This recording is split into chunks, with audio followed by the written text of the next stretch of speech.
Hari ini kita akan membahas secara mendalam 5 kebiasaan yang benar-benar mengubah hidupku hanya dalam waktu 1 minggu. Ya, kamu tidak salah dengar, hanya 1 minggu. Aku tahu kedengarannya seperti sesuatu yang terlalu bagus untuk jadi kenyataan. Tapi aku janji, kebiasaan-kebiasaan ini bukan sekadar tips biasa yang sering kamu dengar di mana-mana. Ini adalah kebiasaan yang nyata, jujur, dan aku sendiri telah memasukkannya ke dalam rutinitas harian. Aku telah melewati berbagai tantangan, terobosan dan kemenangan saat menerapkannya, dan transformasi yang aku rasakan benar-benar luar biasa. Aku sangat bersemangat untuk membagikan kebiasaan-kebiasaan ini denganmu, karena dampaknya yang begitu besar dalam hidupku, dan aku percaya, kebiasaan ini juga bisa membawa perubahan yang sama dalam hidupmu. Apakah kamu ingin meningkatkan produktivitas, memperbaiki kesehatan mental, atau hanya membawa perubahan kecil yang positif dalam kehidupan sehari-hari? Kebiasaan-kebiasaan ini bisa membantumu mencapai itu semua. Jadi, siapkan secangkir kopi, buat dirimu nyaman, dan mari kita mulai. Percayalah, kamu akan ingin mendengarkan hingga akhir, karena kebiasaan-kebiasaan ini bukan hanya sekadar teori. Ini adalah langkah-langkah praktis dan mudah yang bisa langsung kamu terapkan mulai hari ini. Selain itu, aku juga akan berbagi pengalaman pribadi dan wawasan dari perjalananku sendiri. Aku akan memberikan pandangan yang jujur tentang bagaimana kebiasaan-kebiasaan ini bekerja untukku. Jadi, tanpa berlama-lama lagi, ayo kita mulai membahas kebiasaan pertama. Kebiasaan 1, bangun pagi. Kebiasaan pertama yang mengubah hidupku adalah bangun pagi. Sejujurnya, aku bukanlah tipe orang yang menyukai pagi hari. Tempat tidur adalah sahabat terbaikku, dan aku sering menghabiskan waktu malas-malasan di tempat tidur lebih lama daripada yang seharusnya. Pagi hari biasanya terasa kacau, membuatku merasa seperti selalu memulai hari dengan langkah yang kurang tepat. Tapi suatu hari aku memutuskan untuk mencoba bangun lebih awal. Aku mulai dengan menetapkan alarm pukul 5 pagi. Beberapa hari pertama benar-benar berat. Aku ingat harus menyeret tubuhku keluar dari tempat tidur, merasa lelah, dan bertanya-tanya apakah semua ini sepadan. Tapi aku terus bertahan, dan di hari ketiga sesuatu yang luar biasa mulai terjadi. Aku mulai menghargai ketenangan di pagi hari. Ada sesuatu yang sangat magis tentang bangun sebelum dunia terbangun, ketika semuanya terasa tenang dan damai. Waktu ekstra di pagi hari itu aku gunakan untuk melakukan hal-hal yang sebelumnya terasa mustahil dilakukan. Aku memulai hariku dengan olahraga ringan, seperti peregangan atau jogging singkat di sekitar lingkungan. Olahraga ini tidak hanya membangunkanku, tapi juga memberiku energi untuk sepanjang hari. Selain itu, aku juga meluangkan waktu untuk meditasi dan menetapkan niat harian. Momen kecil untuk mindfulness ini membawa perbedaan besar dalam cara pikirku sepanjang hari. Salah satu keuntungan mengejutkan dari bangun pagi adalah aku tidak lagi merasa terburu-buru. Aku punya cukup waktu untuk menikmati sarapan sehat, menyeruput kopi perlahan, dan merencanakan hariku. Awal hari yang tidak terburu-buru ini menciptakan pola pikir yang lebih positif sepanjang hari. Aku merasa lebih terorganisir, kurang stres, dan punya kendali lebih atas waktu yang kumiliki. Salah satu pengalaman yang paling berkesan adalah saat aku duduk di balkon dan menyaksikan matahari terbit untuk pertama kalinya. Melihat langit berubah warna dan dunia perlahan terbangun memberiku rasa syukur yang begitu mendalam dan kedamaian yang sulit dijelaskan. Saat itu aku benar-benar memahami kekuatan bangun pagi. Tentu saja, bangun pagi mungkin tidak cocok untuk semua orang, tapi aku sangat menyarankanmu untuk mencobanya, setidaknya selama seminggu. Mulailah dengan bangun 15 menit lebih awal dari biasanya. Lalu secara perlahan tambahkan waktu bangun lebih awal jika memungkinkan. Kamu mungkin akan terkejut dengan seberapa besar dampak positifnya terhadap hidupmu. Ini bukan hanya tentang memiliki lebih banyak waktu di hari itu, tapi tentang menggunakan waktu tersebut untuk menciptakan awal hari yang lebih penuh kesadaran, niat, dan kebahagiaan. Kebiasaan 2, olahraga harian. Kebiasaan kedua yang benar-benar mengubah hidupku adalah olahraga harian. Aku ingin jujur padamu, Aku dulu bukan orang yang rajin berolahraga. Aku sering mencari alasan untuk menghindarinya. Aku terlalu lelah, aku tidak punya waktu, atau aku mulai besok saja adalah alasan yang sering aku pakai. Tapi suatu hari, aku memutuskan untuk berhenti mencari alasan dan mulai membuat perubahan. Aku membuat komitmen untuk bergerak setiap hari selama 1 minggu, dan hasilnya luar biasa. Aku memulai dengan langkah kecil, hanya 20 menit sehari. Aku mencoba berbagai jenis aktivitas, seperti yoga, jogging, dan latihan kekuatan untuk menjaga variasi agar tidak bosan. Hari-hari pertama terasa sulit, tubuhku pegal, ototku terasa nyeri, dan aku merasa lelah. Tapi aku terus mengingat alasan mengapa aku memulai, yaitu untuk merasa lebih baik, baik secara fisik maupun mental. Pada hari keempat, sesuatu yang luar biasa terjadi. Aku bangun dengan perasaan lebih berenergi, suasana hatiku membaik secara drastis, dan aku merasa lebih positif. Aku menyadari bahwa 20 menit olahraga ini bukan hanya tentang membakar kalori atau membangun otot. Ini adalah waktu yang aku luangkan untuk diriku sendiri, untuk melepaskan stres, dan untuk meningkatkan endorfin, hormon yang membuat kita merasa bahagia. Salah satu momen yang paling berkesan adalah ketika aku memutuskan untuk jogging di pagi hari. Udara pagi yang segar, langit yang cerah, dan jalanan yang sepi memberiku rasa kebebasan dan kejernihan yang belum pernah aku rasakan sebelumnya. Itu hanya aku, jalan terbuka, dan pikiranku.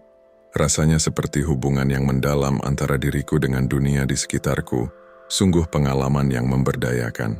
Selain itu, aku juga mulai melihat perubahan fisik. Postur tubuhku membaik, aku merasa lebih kuat, dan kebugaranku secara keseluruhan meningkat. Tapi perubahan terbesar terjadi pada pola pikirku.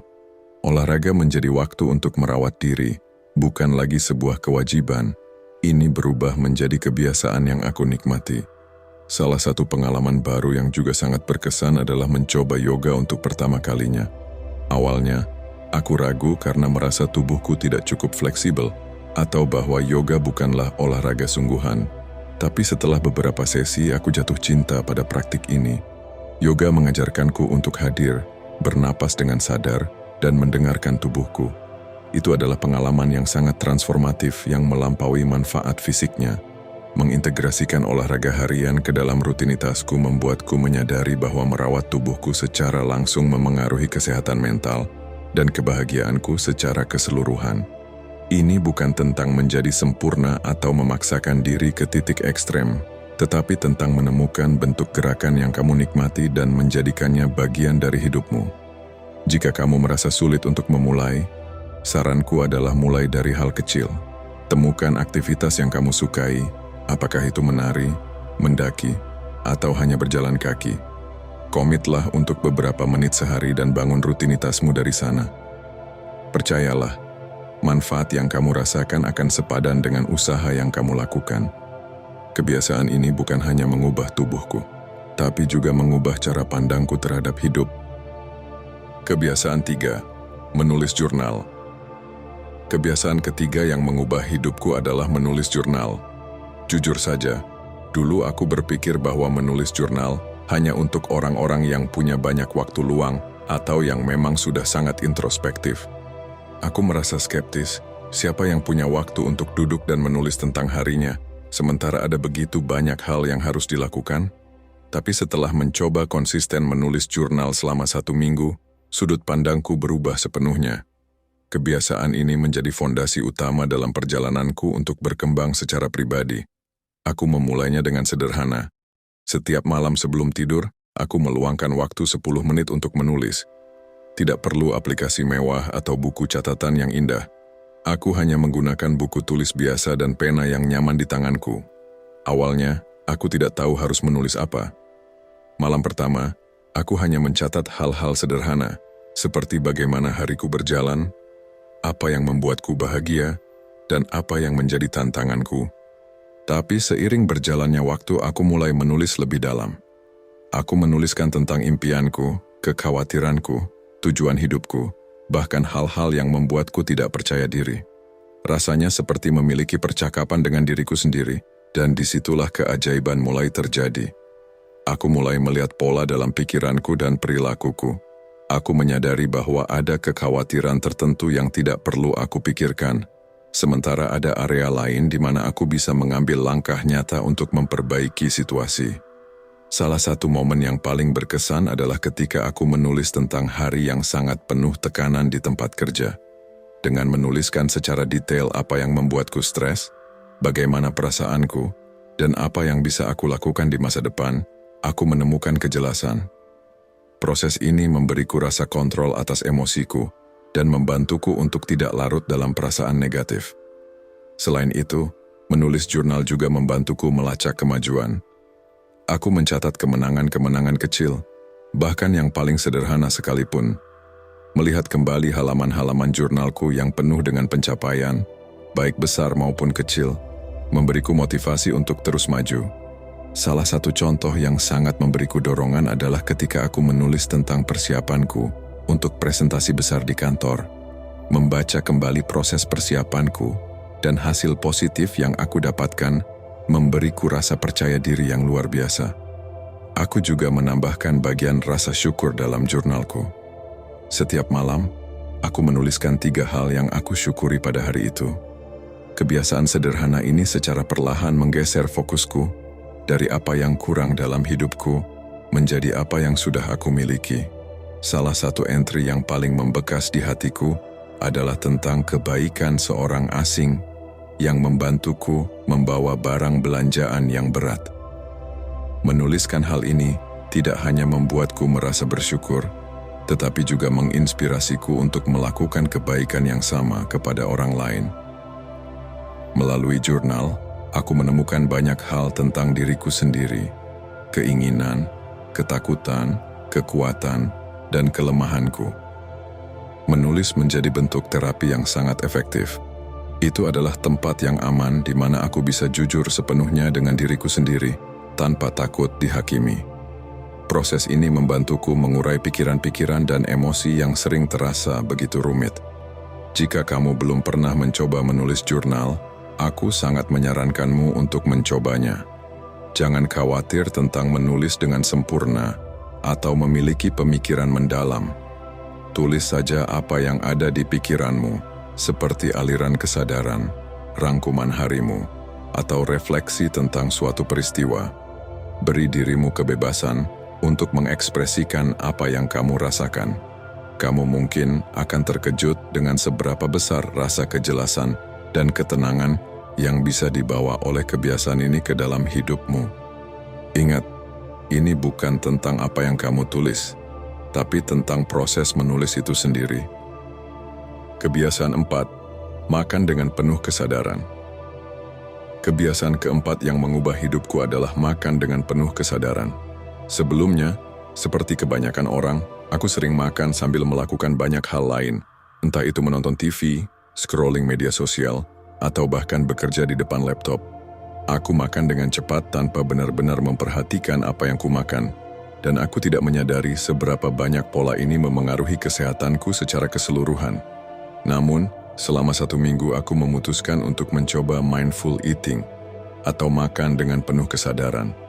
Konsep ini sederhana, benar-benar hadir saat makan, menikmati setiap gigitan, dan memperhatikan rasa, tekstur, serta efek makanan terhadap tubuh kita. Aku memulai dengan membuat ritual sederhana sebelum makan. Aku memastikan meja makanku rapi, mengatur posisi duduk yang nyaman, dan menghilangkan semua gangguan. Tidak ada ponsel, TV, atau laptop.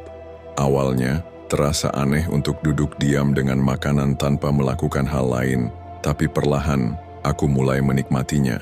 Sebelum memulai makan, aku mengambil beberapa napas dalam-dalam untuk menenangkan diri dan membawa fokusku sepenuhnya ke saat itu. Dari gigitan pertama, aku mulai memperhatikan detail kecil yang sebelumnya terlewatkan. Rasa manis, asin, atau gurih, tekstur makanan yang renyah atau lembut, bahkan aroma yang membuat pengalaman makan jadi lebih menyenangkan. Aku merasa seperti menemukan kembali makanan yang sudah sering kumakan, tetapi kali ini terasa lebih memuaskan. Salah satu hal pertama yang aku perhatikan adalah betapa aku jauh lebih menikmati makananku. Bahkan, makanan sederhana seperti salad atau semangkuk oatmeal menjadi pengalaman yang kaya dan menyenangkan. Aku masih ingat betul suatu pagi ketika aku makan oatmeal dengan madu dan buah segar. Alih-alih memakannya dengan tergesa-gesa seperti biasanya, aku benar-benar menikmati tekstur lembut oat dan rasa manis alami madu.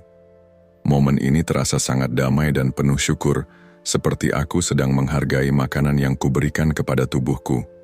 Keuntungan lain dari mindful eating adalah aku merasa lebih cepat kenyang dan tidak lagi makan berlebihan.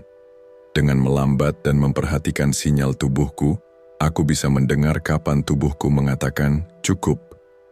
Ini adalah perubahan besar bagiku, karena sebelumnya aku sering makan terlalu banyak hanya karena sibuk atau terganggu oleh hal lain. Selain itu, aku mulai memperhatikan bagaimana makanan tertentu memengaruhi tubuhku. Makanan yang diproses membuatku merasa berat dan lelah, sementara makanan segar seperti buah dan sayuran memberikan energi dan perasaan ringan. Pola ini membuatku secara alami lebih memilih makanan sehat tanpa merasa terpaksa. Aku juga menjadi lebih sadar akan hubungan emosionalku dengan makanan. Sebelumnya, aku sering makan hanya karena bosan, stres, atau sekadar mencari kenyamanan, bukan karena aku benar-benar lapar. Kesadaran ini membantu aku untuk berhenti sejenak, bertanya kepada diriku sendiri apa yang sebenarnya aku butuhkan. Ada satu malam ketika aku sangat menginginkan camilan manis setelah makan malam. Tapi aku berhenti sejenak, mengambil napas, dan bertanya apakah aku benar-benar lapar. Ternyata aku hanya merasa lelah setelah hari yang panjang. Sebagai gantinya aku membuat secangkir teh hangat dan beristirahat, pilihan yang jauh lebih memuaskan. Mindful eating benar-benar mengubah cara aku melihat makanan. Kebiasaan ini bukan hanya soal makan sehat, tetapi juga membangun hubungan yang lebih baik dengan makanan dan tubuhku. Aku merasa lebih terkoneksi dengan diriku sendiri dan lebih menghargai makanan yang aku konsumsi. Jika kamu ingin mencoba mindful eating, mulailah dengan 1 kali makan dalam sehari. Duduklah dengan tenang, tanpa gangguan, dan fokus pada makananmu. Nikmati setiap gigitan, perhatikan rasa dan tekstur, dan dengarkan bagaimana tubuhmu merespons. Aku yakin pengalaman ini akan membawa perubahan besar dalam cara kamu melihat makanan dan, lebih penting lagi, bagaimana kamu merawat tubuhmu. Kebiasaan 5. Membatasi waktu layar. Kebiasaan kelima yang mengubah hidupku adalah membatasi waktu layar. Aku yakin banyak dari kalian yang bisa memahami betapa sulitnya kebiasaan ini. Kita hidup di era digital, dan sangat mudah untuk terjebak dalam scrolling tanpa akhir di media sosial, menonton episode serial secara maraton, atau terus-menerus mengecek email. Tapi aku mulai menyadari bahwa semua waktu yang aku habiskan di depan layar ini mulai mengambil alih hidupku. Hal ini memengaruhi produktivitasku, kualitas tidurku, bahkan kesehatan mentalku. Jadi, aku memutuskan untuk membuat batasan yang jelas. Aku menetapkan aturan sederhana. Hanya 1 jam waktu layar untuk hal-hal non-pekerjaan setiap hari. Ini berarti tidak ada scrolling Instagram yang tidak perlu, tidak ada menonton YouTube hingga larut malam, dan tidak ada binge-watching serial Netflix. Awalnya, ini sangat sulit. Aku terbiasa mengisi setiap momen kosong dengan mengecek ponselku atau menonton sesuatu, tapi aku tahu aku harus melakukan perubahan ini. Hal pertama yang aku perhatikan adalah betapa banyak waktu ekstra yang aku miliki dalam sehari. Aku tidak menyadari seberapa banyak waktu yang terbuang hanya dengan melihat layar sampai aku mulai membatasinya. Dengan waktu tambahan ini, aku mulai menghidupkan kembali hobi-hobi lama yang sudah lama kutinggalkan. Aku membaca buku yang sudah lama tertunda, mencoba menggambar lagi, dan bahkan bereksperimen dengan memasak resep-resep baru. Salah satu pengalaman paling berkesan adalah ketika aku mengganti waktu menonton TV malam hari dengan berjalan-jalan di taman. Udara segar, suara alam, dan gerakan tubuhku membuatku merasa jauh lebih segar dan tenang dibandingkan dengan menghabiskan waktu di depan layar. Jalan-jalan ini akhirnya menjadi rutinitas yang aku nantikan setiap harinya, Sesuatu yang sederhana tapi membawa banyak kebahagiaan. Selain itu, salah satu dampak terbesar dari membatasi waktu layar adalah pada kualitas tidurku. Dulu, aku sering membawa ponsel ke tempat tidur dan scrolling media sosial atau menonton video hingga merasa mengantuk. Tapi kebiasaan ini sering membuat pikiranku tetap aktif, sehingga aku kesulitan untuk benar-benar rileks dan tertidur. Setelah aku berhenti menggunakan layar sebelum tidur, aku mulai merasakan perubahan besar. Aku menciptakan rutinitas malam yang lebih tenang, seperti membaca buku fisik atau bermeditasi.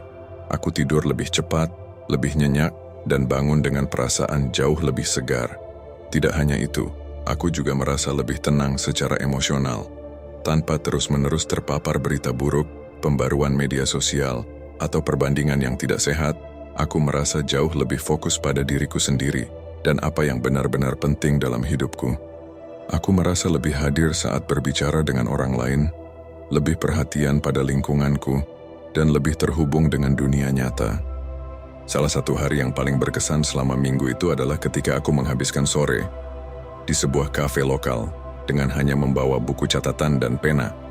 Tanpa gangguan dari ponsel atau laptop, aku menulis rencana, menggambar sketsa sederhana, dan merenungkan tujuan hidupku. Itu adalah momen damai dan produktif yang tidak pernah aku rasakan ketika aku terus-menerus terhubung dengan layar. Tentu saja, tidak selalu mudah untuk menjaga batasan ini. Ada saat-saat di mana aku tergoda untuk mengambil ponsel dan scrolling hanya karena kebiasaan. Tapi setiap kali aku menyadari hal ini, aku mengingatkan diriku tentang semua manfaat yang aku rasakan. Lebih banyak waktu untuk hal-hal yang benar-benar berarti, tidur yang lebih berkualitas dan rasa tenang yang lebih mendalam. Membatasi waktu layar bukan berarti sepenuhnya meninggalkan teknologi. Ini lebih tentang menciptakan keseimbangan yang sehat dan menggunakan waktumu dengan lebih bijak. Jika kamu ingin mencoba kebiasaan ini, mulailah dengan mengurangi sedikit demi sedikit. Kurangi waktu layar selama 1 jam setiap hari dan gunakan waktu itu untuk sesuatu yang lebih bermanfaat, seperti membaca, berjalan-jalan, atau hanya duduk dalam keheningan. Kamu akan terkejut dengan seberapa banyak hal yang bisa kamu lakukan dan seberapa besar perubahannya terhadap hidupmu. Itulah 5 kebiasaan yang benar-benar mengubah hidupku hanya dalam waktu 1 minggu. Perjalanan ini sangat luar biasa. Bukan hanya saat aku menerapkan kebiasaan-kebiasaan ini, tetapi juga saat aku bisa membagikannya dengan kalian. Setiap kebiasaan yang aku bahas memiliki kekuatan untuk menciptakan perubahan positif yang signifikan dalam hidupmu. Dan aku sangat percaya, jika kebiasaan-kebiasaan ini bisa berhasil untukku, maka mereka juga bisa berhasil untuk siapa saja. Jika salah satu dari kebiasaan ini menginspirasimu, aku sangat mendorongmu untuk mencobanya. Mulailah dengan langkah kecil, mungkin dengan memilih 1 kebiasaan saja terlebih dahulu, dan lihat bagaimana rasanya. Sesuaikan dengan gaya hidup dan kebutuhanmu. Ingat, tujuannya bukan kesempurnaan, tetapi progres. Ini tentang membuat perubahan kecil yang konsisten, yang pada akhirnya akan membawa transformasi besar dalam hidupmu. Aku juga ingin mendengar pengalamanmu. Jadi, tuliskan di kolom komentar kebiasaan mana yang paling menarik perhatianmu. Atau jika kamu memiliki pertanyaan tentang bagaimana memulai. Cerita dan feedback dari kalian adalah bagian terbaik dari komunitas ini, dan aku sangat menghargainya. Dan tentu saja jika kamu merasa video ini bermanfaat, jangan lupa untuk memberi like, subscribe, dan tekan tombol lonceng notifikasinya, agar kamu tidak ketinggalan konten-konten kami berikutnya. Kami akan membagikan lebih banyak wawasan dan tips yang bisa membantu meningkatkan kualitas hidupmu. Jangan lupa juga untuk membagikan video ini dengan teman atau keluarga yang mungkin memerlukan inspirasi atau dorongan untuk membuat perubahan kecil, namun berarti dalam hidup mereka. Terima kasih banyak sudah menonton. Ingatlah, perubahan kecil yang kamu buat hari ini bisa membawa hasil besar di masa depan. Mari kita terus bertumbuh, terus berkembang, dan mengubah rutinitas sehari-hari kita menjadi momen-momen luar biasa yang memperkaya hidup kita. Sampai jumpa di video berikutnya, dan seperti biasa, tetaplah luar biasa.